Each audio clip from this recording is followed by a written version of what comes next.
She must have stolen that money. There's no way a black kid has 1,500 pounds unless she took it from someone. The words weren't screamed, but they struck like a slap in the face, sharp and deliberate, spoken just loud enough for nearby customers to hear, just soft enough to give the speaker plausible deniability. And yet, everyone heard it. Inside the prestigious lobby of Royal Trust Bank, one of the oldest, most respected financial institutions in all of Europe. That one sentence, spoken by a senior staff member, changed everything. It didn't just accuse a child of theft. It revealed a sickness hiding behind polished marble walls and golden nameplates. The girl they were talking about didn't flinch. Not yet. She stood still in her school uniform, her hands clutching a manila folder and a silver laptop, her eyes scanning the teller's face for signs of a mistake, a misunderstanding. But there was none. Just cold judgment. Just layers of assumption. Just a grown woman in a tailored blazer who had already decided that this child, this young black girl, didn't belong here. Before we get into the story, where are you watching from? Drop it in the comments. If stories like this matter to you, give the video a like. And if you haven't subscribed yet, please do. Your support means everything. Now, let's take it from the top. The morning began like any other in London's financial district. A calm sky, the distant hum of car horns echoing between glass skyscrapers, and the constant shuffle of polished shoes along the stone paths of Canary Wharf. At the heart of it all stood the headquarters of Royal Trust, a towering structure of elegance and authority. Step inside, and everything seemed designed to signal power. The polished black granite floors, the rows of gleaming teller counters, the high ceilings lined with quiet, watching security cameras. It was a place built to make statements and to make people feel small. But that morning, one person walked in with a different kind of presence. Her name was Amara Okoye. She was just 14 years old, dressed in her school uniform from St. Catherine's International Academy, one of the top schools in the country. Her blazer bore the crest of a campus where yearly tuition cost more than most cars. And her backpack, while modest, carried the weight of something extraordinary. Amara had recently been honored at a global tech conference for designing an AI algorithm capable of detecting financial fraud with more than 95% accuracy. Her project had earned her international attention, press coverage, and a 1,500 pounds prize, not to mention offers from mentors and investors who saw in her the future of data science. But today wasn't about conferences or headlines. It was about something simpler, something every teenager looks forward to: opening her first bank account. She'd chosen Royal Trust not because it was flashy, but because she wanted to feel like she belonged in the same world her work was already entering. She believed excellence deserved a seat at the table, and she was right. But the world wasn't ready to treat her that way. As Amara stepped up to the teller, a woman named Claire, she spoke clearly, confidently, explaining that she wanted to open a savings account and deposit her earnings. Claire didn't smile. In fact, she barely looked up. With a raised brow and a smirk that didn't reach her eyes, she muttered, "This isn't a school field trip, sweetheart." Amara, unfazed, opened her folder and handed over her documentation. Passport, student ID, proof of funds, all meticulously arranged. Claire flipped through the papers, then looked past her toward the back office. Moments later, Elizabeth Warrington appeared, the bank's senior branch manager, a woman in her 50s with sharp cheekbones, a tighter jaw, and a reputation for keeping things orderly.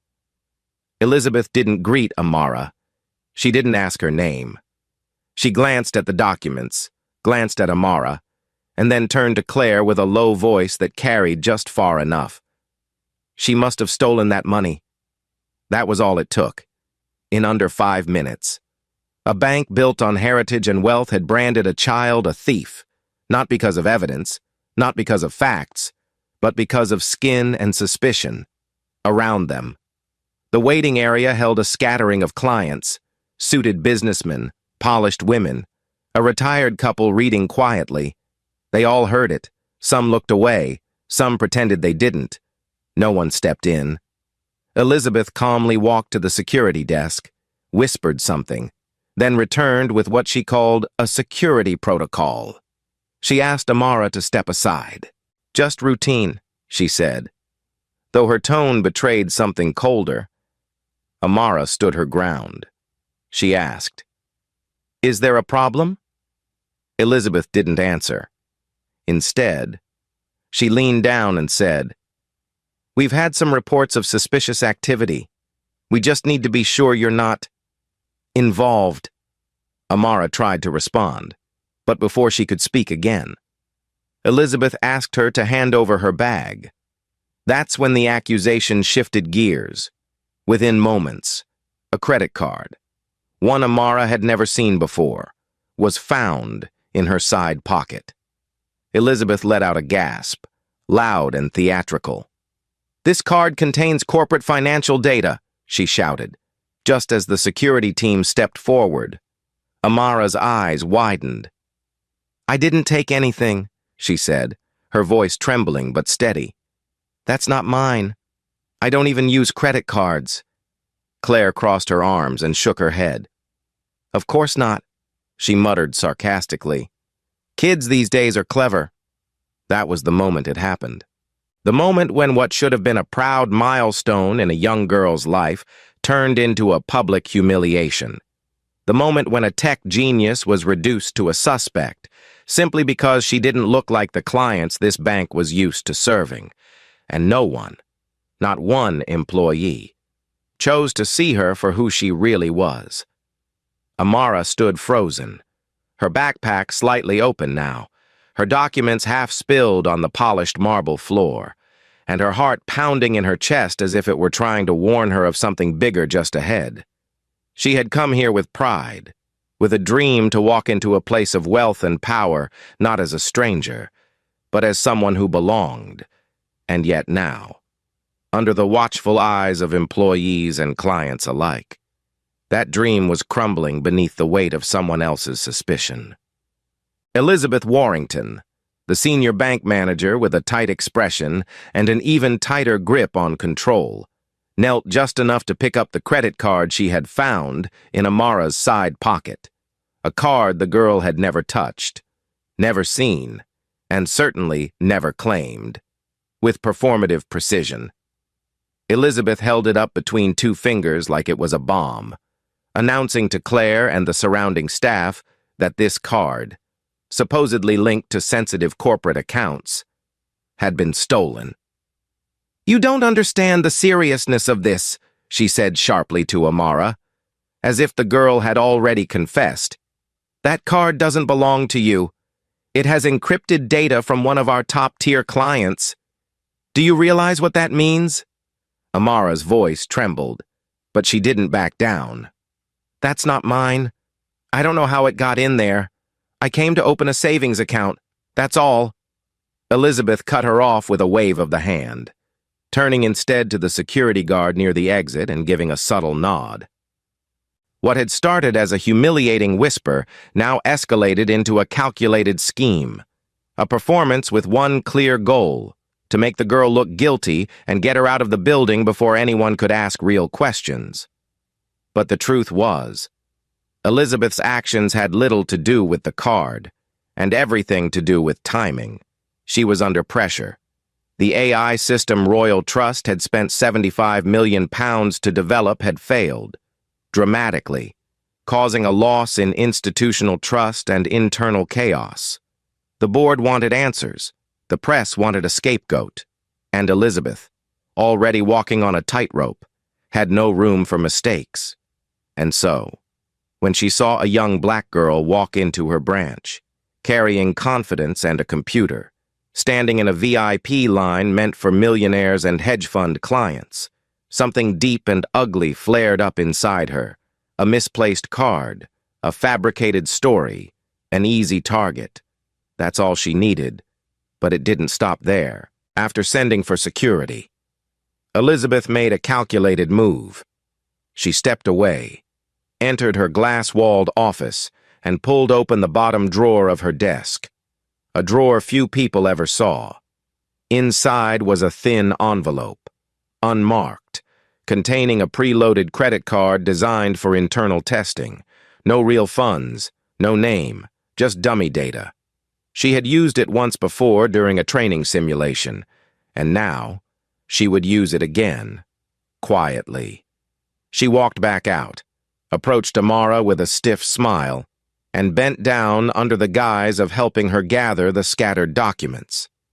It was in that moment, as Amara reached for her proof of enrollment from St. Catherine's and her prize certificate from the British Computing Association, that Elizabeth slipped the card into the side pocket of the backpack.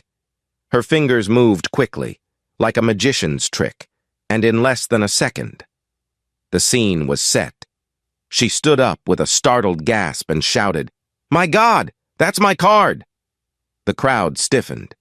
A few people began filming with their phones. Claire, standing nearby, took the cue and stepped forward, folding her arms with a look of smug satisfaction. "What did I tell you?" she whispered to another teller. "Always trust your instincts." Amara, caught between confusion and disbelief, looked around the room and realized no one was coming to her defense. No one was asking how or why. She was alone. "This isn't right," she said, blinking back tears. "You can check my ID, my school, my papers. I've done nothing wrong." Elizabeth responded with faux concern. "Let's just let the police sort this out, shall we?" And with that, she pulled out her phone and dialed. Less than 10 minutes later, 2 uniformed officers arrived. Officer Daniel Hughes, a tall man with narrowed eyes and a reputation for rushing to judgment, and Officer Sarah Patel, younger and quieter, but no less complicit. They entered the lobby with purpose, and within moments, they were standing beside Amara, asking her to hand over her bag. "She's in possession of a stolen corporate card," Elizabeth said quickly. "We believe there's sensitive client data on it, possibly even national security implications." Amara opened her mouth to protest, but Hughes stepped forward, firm and impatient. "Miss, we need you to come with us." She looked up at him, scared but defiant. "I didn't take anything. Please, just check my things. I have proof of everything." But it was no use. Hughes nodded to Patel, and the next moment felt like a nightmare, in front of clients, staff, and the lens of at least one recording phone. Officer Patel reached for Amara's wrists and secured them with cold metal handcuffs. The click of the cuffs echoed through the marble chamber like a gunshot. A woman in a business suit gasped. A man near the teller counter shook his head, whispering, "Unbelievable." But still, no one stepped in. Claire Thompson watched with arms crossed, eyes satisfied, and Elizabeth stood nearby, arms folded, expression unreadable. Amara, handcuffed and trembling, managed to whisper just one sentence before they escorted her toward the door. "I need to call my mom." She wasn't sure they would let her, but she knew she had to try. As they led her down the stone steps toward the patrol car waiting outside, she reached into her blazer's inner pocket, one they hadn't searched, and tapped her smartwatch. With a few short movements, she opened a private chat app and sent a voice message, her lips barely moving as she spoke into the cuff. "Mom, I'm at Royal Trust. They called the police, said I stole something. I didn't. I'm scared." Then she closed her eyes, held her breath, and let the cold London air hit her face as the patrol car door opened. Her laptop, the one that had brought her international recognition, was left sitting on the floor inside the bank lobby, its screen still glowing softly with lines of AI code. It was the only thing in the room that could tell the full story. And for now, no one was listening. The ride to the police station felt longer than it actually was, not because of the traffic or the route, but because of the weight pressing down on Amara's chest, a mix of confusion, fear, and disbelief that blurred the world outside the window into streaks of gray. She sat silently in the back seat of the squad car, her wrists still bound, her backpack confiscated and placed on the passenger seat up front. Officer Daniel Hughes drove in silence, jaw clenched, while Officer Sarah Patel stared out her window, avoiding eye contact, her face unreadable. No one asked if Amara was okay. No one asked if she understood her rights. They simply treated her as if the verdict had already been written. A child genius who had done nothing but walk into a bank with her own money had now been reduced to a suspect in the eyes of people who refused to look deeper. Amara leaned her head against the cold glass, blinking back tears, trying to remember the breathing exercises her mother had taught her for when she had to speak on stage. In through the nose, out through the mouth, steady, ground yourself. You are not what they say you are. But nothing could prepare her for the moment the squad car turned into the private underground lot of the local station, the gate rising slowly as her name was already being logged into the system. The officers didn't say much as they walked her through the back entrance, past rows of desks and bulletin boards covered in outdated missing persons flyers and mugshots of repeat offenders. She was placed in a holding room, bare walls, a steel bench, no clock, just time stretching endlessly and a single camera in the corner, watching. Her hands were finally uncuffed, but the sting of the metal remained. She sat, fingers folded tightly together, waiting. She didn't cry. Not now. If she let herself cry. She feared she might not stop. Meanwhile, back at the Royal Trust Bank, something was shifting. A young clerk, a trainee in the compliance department named Ezra, had quietly witnessed the entire ordeal. Ezra, a Pakistani Brit in his 20s, had only been working at the bank for 3 months, and during that short time, he'd already seen more than enough to make him uneasy. He'd watched Elizabeth brush off clients with African surnames, watched Claire mark certain applications for extra screening without explanation. And now, he'd watched a 14-year-old girl be dragged away in handcuffs for a crime she clearly didn't commit. But Ezra had also seen something else. Just before Elizabeth had shouted about the stolen card, he had caught her reflection in the tinted glass wall of her office, bending down toward Amara's bag with something in her hand. At the time, it hadn't registered, but now, it made sense. And Ezra knew the building had internal surveillance that Elizabeth couldn't access without executive approval. As soon as the commotion died down, Ezra stepped into the IT room on the 3rd floor, logged into the archive server under the guise of routine checks, and found the footage. There it was, clear as day. Elizabeth kneeling beside Amara, sliding the card into her bag with a deliberate, practiced motion. But that wasn't all. The security system had picked up ambient audio from the open mic at the nearby customer kiosk, and captured Elizabeth muttering to herself as she planted the evidence. "She needs to learn her place," she said. The words chilled Ezra to the bone. Without hesitation, he downloaded the footage and audio onto a secure drive, then sent it, encrypted, to the private address of someone he'd only heard mentioned in whispers around the executive floor, Sir Edward Harrington. Sir Edward wasn't just chairman of the board. He was a close friend of the Okoye family, retired diplomat, part owner of the bank, and a man who had always carried himself with an old-school dignity that demanded respect.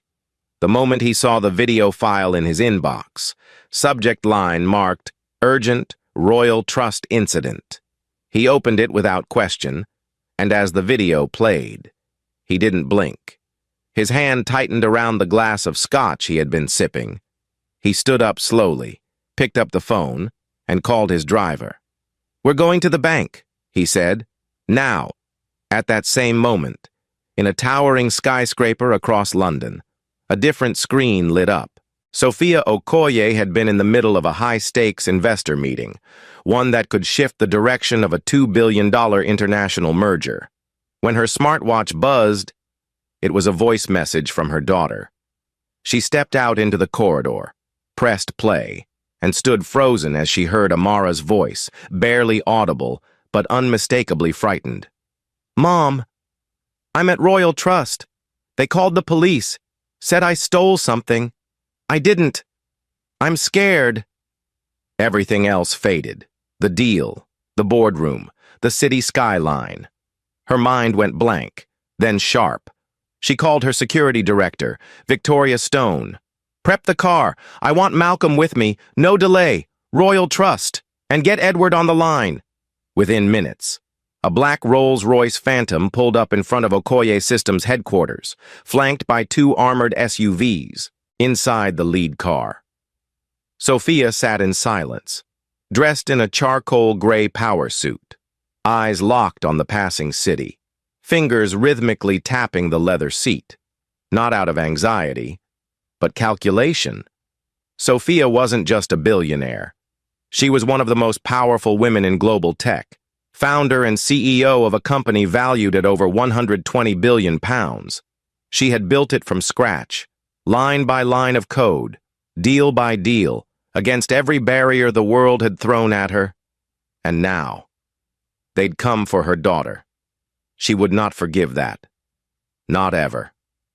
At the precinct, Amara sat alone, staring at the blank wall, unaware that the storm had already begun to turn, a storm that would not just clear her name, but expose everything hiding beneath the polished surface of one of London's most untouchable institutions. And this time, the world would be watching. While Amara sat in silence under fluorescent lights and a locked door, unaware that justice had already begun moving outside those walls.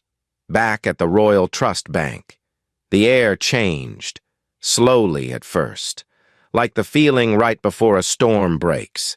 The polished calm of the lobby was interrupted not by shouting or violence, but by something even more powerful: quiet urgency. Sir Edward Harrington entered through the side executive entrance, flanked by 2 aides, carrying a tablet in his left hand and a look on his face that hadn't been seen in that building in years. Staff stepped aside instinctively. This wasn't just a man. This was legacy walking through the door. Within seconds, he made his way into the center of the lobby and addressed the staff in a tone that cut clean through the room. "I want every senior staff member present in the main lobby in 5 minutes, and I want the surveillance system connected to the public display screen now." No one questioned him, not even Elizabeth. She came out of her office briskly, trying to appear composed, even gracious. "Sir Edward, I wasn't aware you were visiting today. If you'd given notice." He held up a hand, silencing her. "I've already seen everything I need to see." Her face twitched. She blinked. "Seen what? Exactly?" Sir Edward turned to Ezra, who had been waiting quietly near the elevator. "Show it." Ezra stepped forward, plugged in the drive, and within moments, the lobby's oversized digital display, usually reserved for promotional bank videos and investor updates, flickered, then began playing the footage. There was no voiceover, no dramatic music, just pure, high-definition truth. The room watched as Elizabeth leaned down toward a scattered backpack under the pretense of helping. They saw the glint of the test card in her hand. They saw her slip it into the outer zipper pocket without hesitation. And then, the part that made the entire room inhale. They heard her voice, picked up faintly but clearly enough to echo through the speakers. "She needs to learn her place." A silence fell over the room that was unlike the one earlier. This wasn't the silence of polite dismissal. This was the silence of reckoning. Claire Thompson, standing just feet from the screen, took a small step back, her face drained of color. One customer, The same man who had quietly filmed earlier, lowered his phone and whispered, "Oh my God." Elizabeth, for the first time, looked rattled. This is a mistake," she stammered. "That video's been doctored. I've never said anything like that. Someone is setting me up." "Enough," Sir Edward said calmly, yet forcefully. "We confirmed the time code. The footage is unaltered. The voice signature has been authenticated. This isn't just misconduct. It's deliberate deception. You framed a child. I was protecting the bank," she snapped, desperation rising. "You were protecting yourself," Sir Edward replied, locking eyes with her, "because you failed to deliver on a £75 million AI program, and you needed a distraction. So you found one, a child who deserved our admiration, not our suspicion." Elizabeth looked around the room, but no one would meet her gaze now.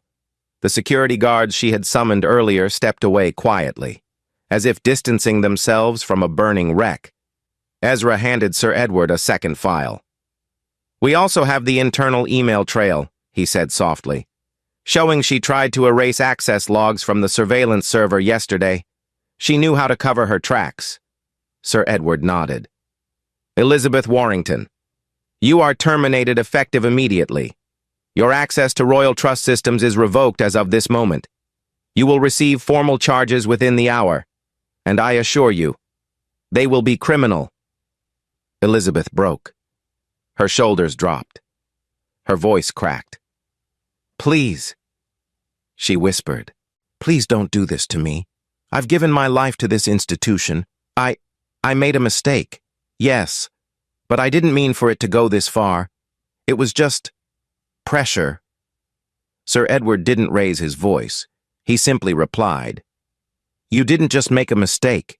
You weaponized your position against a child, a gifted, innocent child. That pressure you speak of, you passed it downward, onto someone who had no defense but her integrity. You've humiliated her, risked her safety, and nearly destroyed her future. And you did it without a second thought." As Elizabeth stood frozen, security approached, now taking her gently but firmly by the arms. Claire turned away, trembling. A few customers put down their phones and began deleting their earlier posts, guilt slowly creeping in. Just then, the main glass doors opened again, and this time, the shift in atmosphere wasn't subtle. It was immediate. A black Rolls-Royce pulled up to the curb, followed by two armored SUVs. Doors opened, and out stepped Sophia Okoye, not rushed, not panicked, but composed, focused, and radiating the kind of presence that silences entire rooms. She wore a slate-gray power suit, subtle pearl earrings, and a steel expression that said everything without her needing to speak a word. At her side stood Malcolm Reed, her personal attorney, and Victoria Stone, her security chief and former MI5 officer. The three of them entered the bank like a tribunal. The moment Sophia saw Sir Edward, she nodded once. He nodded back. No need for small talk. No room for pleasantries. "Where is she?" Sophia asked. "Still in custody," Edward replied gently. "But not for long. I've already initiated her release." Sophia turned to Elizabeth, who looked utterly undone, makeup smudged, lips trembling. "You're the one who called the police on my daughter?" she asked. Elizabeth tried to speak, but no words came out. "You planted evidence on a child," Sophia continued, her voice low but lethal. "A black girl, in a bank that my company owns 65% of. Do you realize what that means?" Elizabeth's mouth opened again, but Sophia cut her off. "You're finished. Not just here. Everywhere. My legal team will file charges, and I will personally make sure your name is never tied to another institution in this country again." Claire finally broke down. "I didn't know," she cried. "I didn't know what she was doing." "Yes, you did," Sophia replied. not even looking at her. You just didn't think it mattered. Until now. Then she turned to Edward. I want her back here. With me. Today. He nodded. She'll be brought here. Safely. And this place will never forget what happened. As Sophia stood in the center of the same lobby where her daughter had been humiliated, the truth now cast in full daylight. The cameras no longer worked against them. They worked for them. And Amara, though not yet present, had already begun to change the system. The moment Sophia stepped out of the elevator and into the narrow, gray-tiled hallway of the precinct, everything shifted, not just the energy in the building, but the way people held themselves. Officers who were chatting quietly at their desks stood up. Others stepped aside. It wasn't just that she looked important. It was the way she moved, like someone who knew exactly who she was and had absolutely nothing to prove, in a world built to silence women like her. Sophia Okoye didn't raise her voice. She simply arrived, and the walls moved, flanked by Victoria Stone on her left and Malcolm Reed slightly behind her. She walked straight toward the front desk and spoke with measured calm. My name is Sophia Okoye. My daughter, Amara Okoye, was brought here earlier today under false charges. I'm here to see her and to correct what should never have happened in the first place. The young officer behind the desk, barely in his 20s, face pale and nervous, fumbled for a response. Ma'am, let me check with the sergeant. Do that, Victoria said sharply, already scanning the hallway, noting every surveillance camera, every exit, every uniform within range, a few desks away. Officer Hughes looked up from his paperwork. His brow furrowed. The name sounded familiar. But it wasn't until he saw Sophia face to face that it hit him. The same face that had been on the cover of Forbes. The same name behind the most advanced financial AI platform in Europe. The woman who'd rebuilt an entire industry with code and conviction, and who also happened to own a controlling stake in Royal Trust Bank. Panic bloomed across his face. He stood up quickly, but Malcolm was already approaching. Officer Hughes, he said evenly, handing over a letter. This is a formal notice of legal review and civil rights violation. You'll want to read it carefully. Our team has already begun compiling evidence of procedural misconduct. You may want to call your union rep. Hughes looked down at the paper, then up again, eyes darting toward Sophia. I didn't know who she was, he stammered. We were told she was carrying stolen materials. We had to act. Sophia turned her eyes to him, not with rage, but with something far colder. Disappointment. So you didn't ask for ID? You didn't verify the claim? You just saw a black girl with a backpack and decided she was a criminal? Hughes tried to speak, but no words came. She's 14, Sophia said softly, each word pronounced like the ringing of a bell in a funeral hall. 14. And the only thing she did wrong today was trust a bank that bears my name. At that moment, the sergeant emerged from the hallway, eyes wide as he recognized her. Ms. Okoye, I apologize for the delay. Your daughter is in room 3. We're, just finishing paperwork to release her. Not just release her, Sophia replied. You're going to walk her out of that room, right now, and you're going to do it with dignity, not with apologies, with respect. The same respect you give to white children in private schools who make mistakes and still get second chances. The sergeant nodded quickly and disappeared down the hall. Sophia inhaled slowly and looked around. Every pair of eyes in the room had shifted. No one looked at her like a suspect. No one looked at her daughter like a thief. Because now, they knew. The power wasn't in her money. It was in her presence. A few minutes later, the door at the end of the hallway opened, and Amara appeared, her hair a little messy, her blazer wrinkled, but her back straight, and her hands no longer bound. Her eyes widened when she saw her mother, and for a moment, she hesitated, almost afraid to move, afraid that if she ran, it would all vanish. But then Sophia stepped forward, opened her arms, and Amara rushed into them, burying her face in her mother's shoulder. "I didn't do anything," Amara whispered, her voice cracking. "I know," Sophia said, holding her close, her hand gently stroking the back of her head. "I know, sweetheart. You don't have to explain. Not to me." Behind them, Malcolm watched the officers stiffen, while Victoria stood like a statue, alert, focused, but blinking just once, slowly, as if remembering her own childhood, when no one had ever come through the doors for her. After a long, quiet moment, Sophia took Amara's hand and turned toward the room. "We're not done," she said calmly, addressing the officers without raising her voice. "What happened today will be written down, recorded, and corrected, not just for her, but for every child who walks into a building and gets judged before they even speak." And with that, she turned and walked her daughter out through the front doors of the police station, past the waiting press vans that had already begun gathering outside. Someone had tipped off the media, maybe Ezra, maybe a clerk, maybe fate, but now, the cameras were rolling, and for once, they were on the right people. As the mother and daughter stepped into the sunlight, a reporter shouted, "Ms. Okoye, is it true your company owns a majority of Royal Trust?" Sophia paused for a moment, looked over her shoulder, and replied simply, 65%. Gasps rippled across the crowd.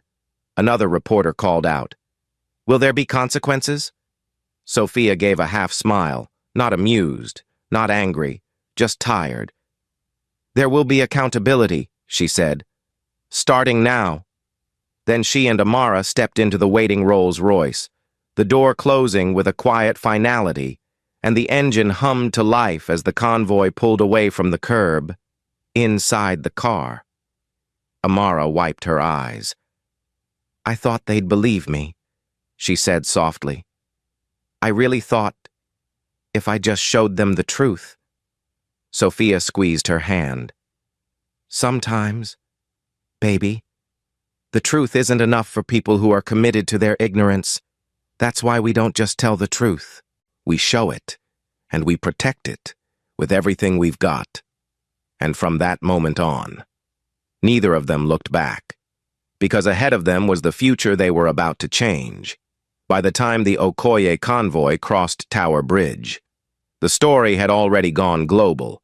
The footage that Ezra quietly passed to Sir Edward, showing Elizabeth planting the card and muttering, "She needs to learn her place," had been leaked to social media, and within an hour, it spread like wildfire. On Twitter, the hashtag Justice for Amara trended #1 worldwide, with over 10 million posts before sunset. The original video, uploaded by an anonymous bank employee and retweeted by several high-profile journalists, crossed 75 million views in just 24 hours. News networks scrambled to catch up. CNN broke the story at 3:42 in the afternoon London time, followed closely by the BBC, Sky News, and Al Jazeera by evening. Amara's face, the once silent girl in uniform sitting in that cold bank lobby, had become a symbol, not of scandal, but of resilience. The world didn't just see a child falsely accused. They saw a genius, a daughter, a symbol of how quickly greatness can be shadowed by ignorance. Sophia's team, of course, had been prepared. Victoria Stone led a communications response as precise as any corporate crisis strategy. A formal statement was released from Okoye Systems, expressing deep disappointment in Royal Trust's handling of the incident, along with an internal audit request sent directly to the Bank of England and the Financial Conduct Authority. Meanwhile, Sophia herself declined all interviews, not out of fear, but strategy. She knew the images said enough. The photo of her walking Amara out of the police station, hand in hand, her head held high while cameras clicked around her, became the front page of the New York Times, The Guardian, and the Financial Times, all on the same day, at Royal Trust. Things unraveled quickly. Within 36 hours of the incident, Elizabeth Warrington was officially arrested on charges of falsifying evidence, child endangerment, abuse of authority, and obstruction of justice. Her mugshot was cold and disheveled, a far cry from the composed woman who had once ruled the branch with an iron grip. The Metropolitan Police announced an internal review of Officer Hughes and Officer Patel's conduct. Data from body cameras and internal reports revealed that Hughes had a history of disproportionately detaining minority youth, 4 times the rate of his colleagues. Both officers were suspended pending investigation. For Claire Thompson, the teller who had first reported Amara with disdain in her voice, the fallout came not from legal consequences, but from within. After reviewing footage and transcripts, Sir Edward requested her immediate removal, but Claire submitted her resignation before the meeting could even happen.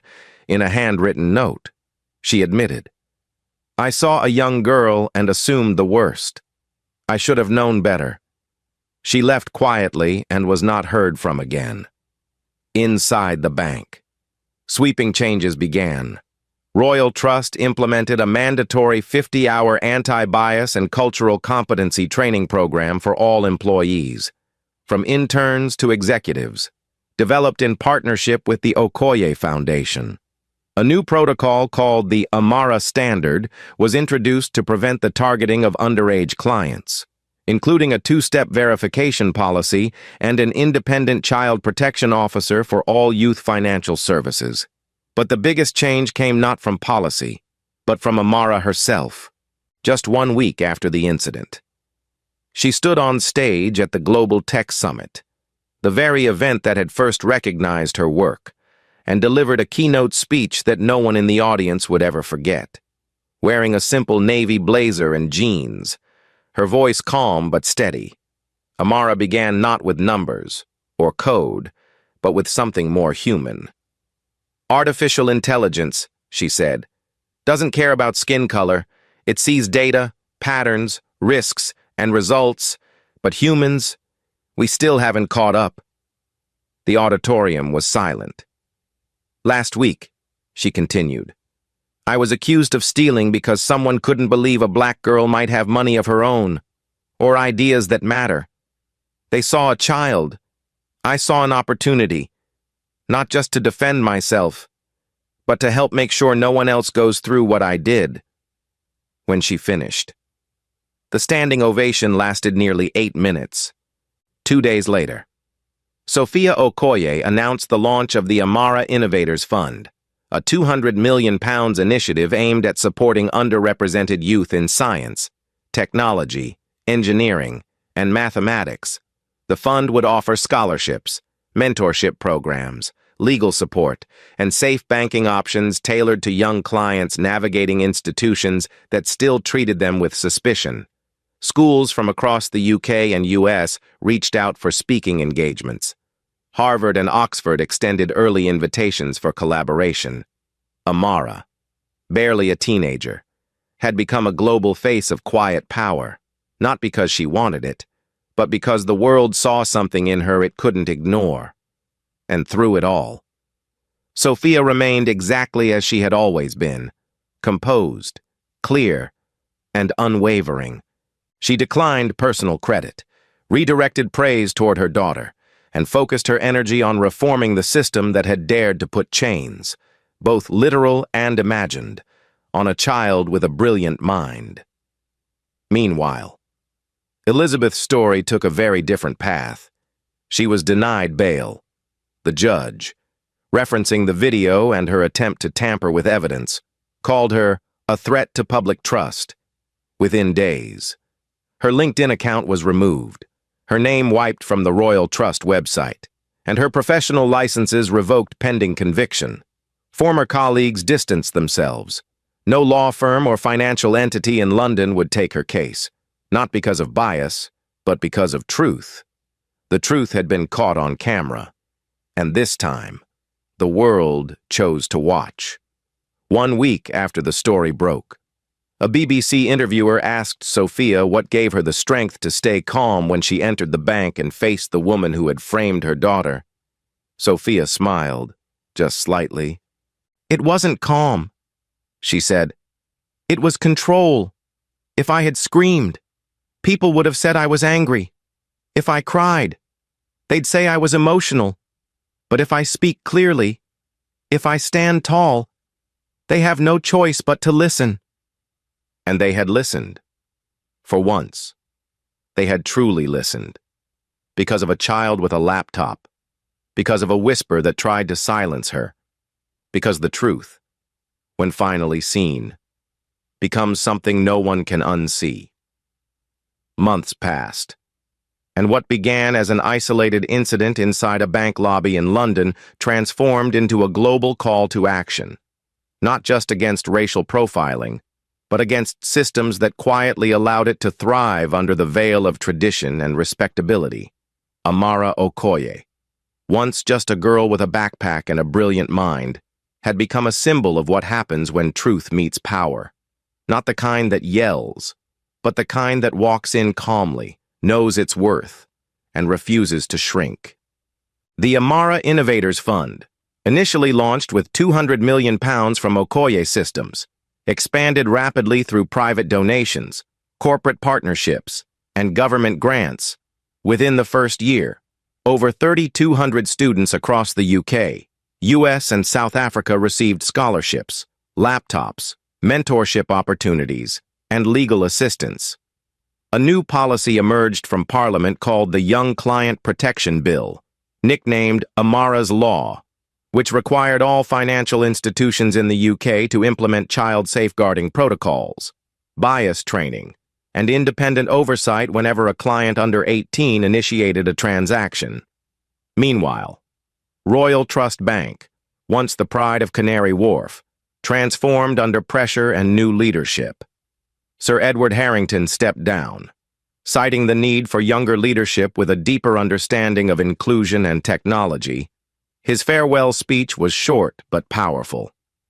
"We built a fortress. Amara taught us we need bridges." Sophia Okoye took a different path. Despite offers to run Royal Trust directly, she declined. "I'm not here to manage your legacy," she told the board. "I'm here to build a future my daughter can live in without fear." Instead, she used her position as majority shareholder to form an independent oversight board made up of educators, civil rights leaders, financial experts, and young people under 21, including Amara herself. They didn't meet in wood-paneled rooms or fly to Davos. They met in classrooms, youth centers, and online forums. They listened to stories, read reports, reviewed footage, and made real changes, bank by bank, policy by policy. But perhaps the most powerful moment came nearly 1 year later, when Amara returned to Royal Trust, not through the side door or under pressure, but by invitation, this time as a guest of honor.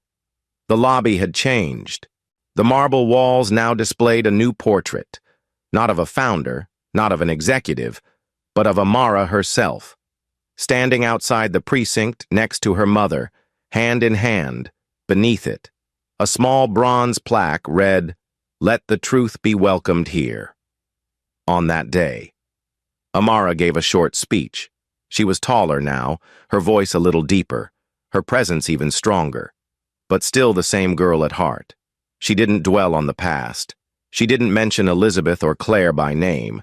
She just said this: "What we allow in silence becomes policy. What we expose with courage becomes change. Today isn't about me.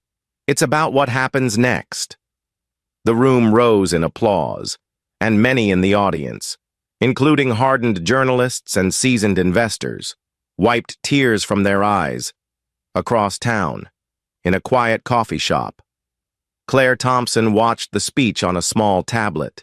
She had spent the last few months volunteering at a community literacy program for underprivileged youth, hoping to repair in private what she had damaged in public.